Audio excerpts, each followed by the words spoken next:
नमस्कार दोस्तों, आज के हमारे इस वीडियो में हम आप सभी के लिए एक बहुत ही सुंदर कहानी लेकर आए हैं। किसी गांव में कभी एक विधवा रहती थी जिसका एक लौता बेटा था शक्ति। माँ बेटा बहुत गरीब थे। बूढ़ी औरत ऊन साफ करती, लोगों के कपड़े सीती, धोती और इस तरह अपना और अपने बेटे का पेट पालती। शक्ति जब बड़ा हो गया तो उसकी माँ ने कहा, बेटे अब मुझसे काम करने की ताकत नहीं रही, तुम्हें जरूर कोई काम तलाश करनी चाहिए और इस तरह अपनी रोजी रोटी कमानी चाहिए।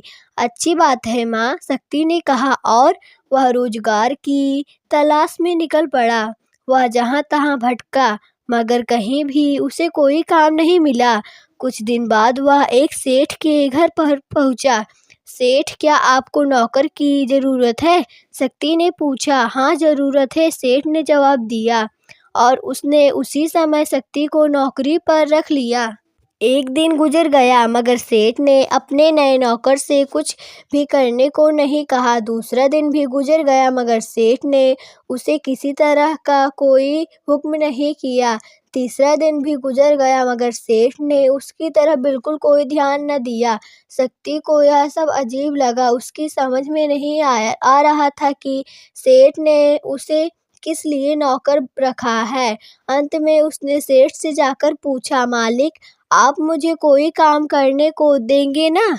हाँ हाँ, सेठ ने जवाब दिया, कल तुम मेरे साथ चलना। अगले दिन सेठ ने शक्ति को एक बड़ी चमड़े का खाल उतारने को और इसके बाद 4 बड़े बड़े बोरे लाने और सफर के लिए 2 घोड़े तैयार करने की आज्ञा दी।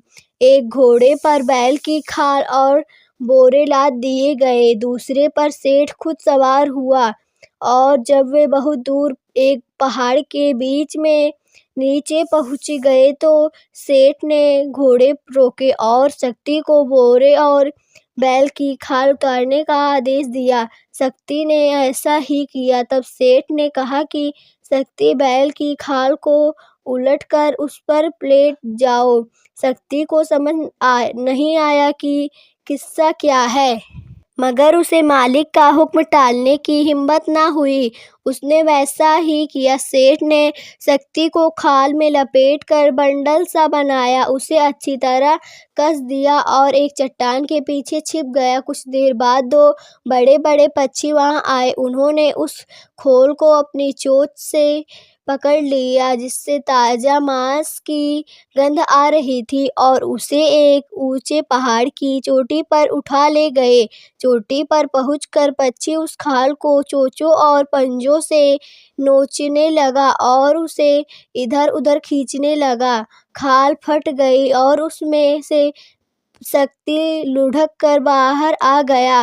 पक्षियों ने उसे देखा तो डर कर उड़ गए और खाल को भी अपने साथ उड़ा ले गए। शक्ति उठकर खड़ा हुआ और अपने इर्द गिर्द देखने लगा। सेठ ने उसे नीचे से देखा तो चिल्लाया, वहां चुपचाप क्यों खड़े हो? तुम्हारे पैरों के आसपास जो रंगीन पत्थर पड़े हैं उन्हें मेरे पास नीचे फेंक दो। शक्ति ने नीचे की तरफ दृष्टि डाली। वहां उसे सचमुच ही बहुत से हीरे मोती दिख रहे थे। उनमें लाल, नीलम, पन्ने और फिरोज थे। हीरे बड़े बड़े और खुशबूदार थे और धूप में खूब चमक रहे थे। शक्ति हीरे उठा उठा कर नीचे खड़े सेठ के पास फेंकने लगा। शक्ति बहुत देर तक काम करता रहा। अचानक उसके दिमाग में ख्याल आया तो उसका खून सूख गया। मालिक, मैं यहाँ से नीचे कैसे उतरूंगा? उसने पुकार कर सेठ से पूछा। कुछ और हीरे फेंक दो, सेठ ने जवाब दिया। मैं बाद में तुम्हें नीचे उतारने का तरीका बताऊंगा। शक्ति ने उस पर विश्वास किया और हीरे नीचे फेंकता रहा। जब बोरे ऊपर तक भर गए तो सेठ ने उन्हें घोड़े पर लाद दिया। ए बेटे, उसने हंसते हुए शक्ति को पुकार कर कहा, अब तो तुम समझ गए ना कि मैं अपने नौकरों से क्या काम लेता हूँ। देखो तो वहाँ पहाड़ पर तुम्हारे जैसे कितने और हैं। इतना कहकर सेठ अपने घोड़ों को हाँक ले गया।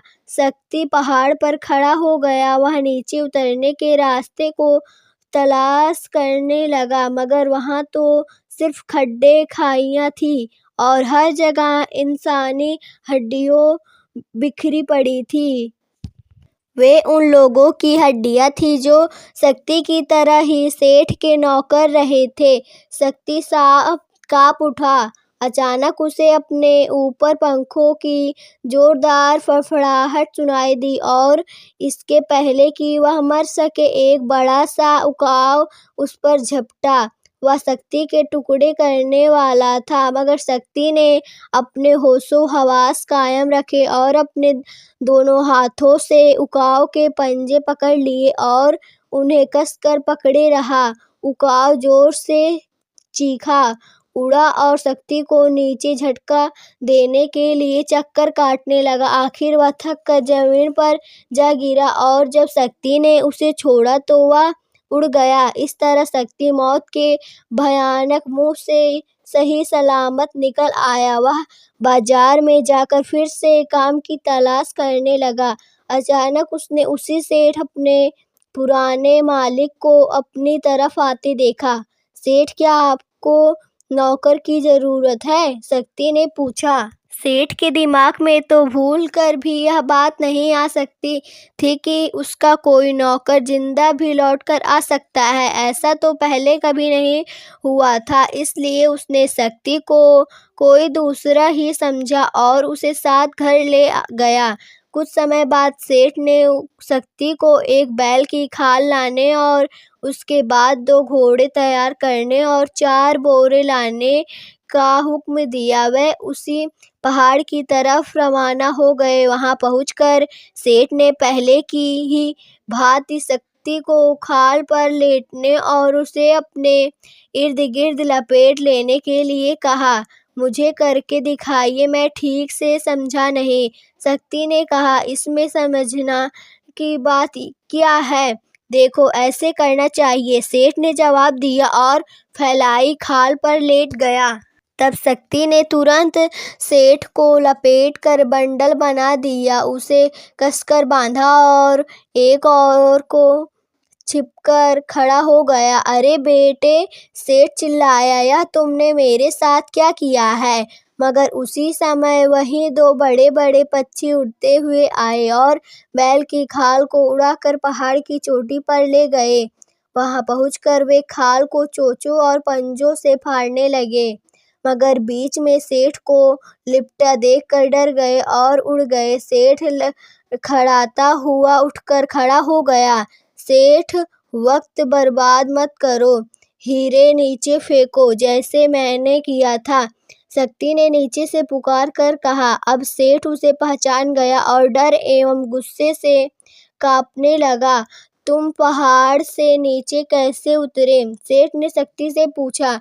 कुछ हीरे नीचे फेंक दो, जब मेरे पास काफी हो जाएंगे तो मैं तुम्हें बता दूंगा कि पहाड़ से नीचे कैसे उतरा जा सकता है, शक्ति ने जवाब दिया। सेठ हीरे नीचे फेंकने लगा और शक्ति उन्हें जल्दी जल्दी उठाने लगा। जब बोरे भर गए तो शक्ति ने उन्हें घोड़ों पर लाद दिया। सेठ, अब जरा अपने आसपास दृष्टि डालो, शक्ति ने पुकार कर कहा। जिन आदमियों को तुमने मौत के मुंह में धकेला था, उनकी हड्डियां सभी जगह बिखरी पड़ी हैं। तुम उन्हीं से नीचे उतरने का रास्ता क्यों नहीं पूछते? जहां तक मेरा सवाल है, मैं तो अपने घर चला। इतना कहकर शक्ति ने घोड़े को मुंह मोड़ा और अपने घर की ओर चल दिया। सेठ पहाड़ की चोटी पर इधर उधर दौड़ता हुआ धमकियां देता और चीखता चिल्लाता रहा, मगर व्यर्थ।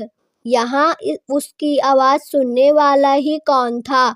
और अंत में उसका वही हाल हुआ जैसा अनेक लोगों का उसके बुलावे में आकर हुआ था।